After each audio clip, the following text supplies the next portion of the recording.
సావునే చంపి సమాధిలో బంధించి మూడో దినాన్ని తిరిగి లేచిన దేవుడు నీ ప్రతి విధమైనటువంటి ఎరుపాలను పూర్తి చేసేవాళ్ళు. ఏ సాతాను బంధకాలు నిన్ను బంధించలేవు.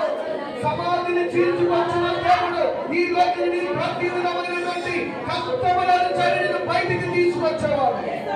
ఒకవేళ ఎంతమంది శత్రువులు నిన్ను విజయం లేకుండా చేయగలుగుతున్నా, ఎంతమంది నిన్ను అవమానపరచాలనుకున్నా, ఏ చేపలు కోతలో పడచిన లేపిన వాడు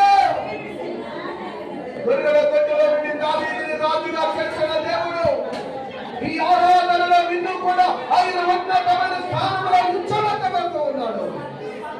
సమస్యల వైపు చూడవద్దు.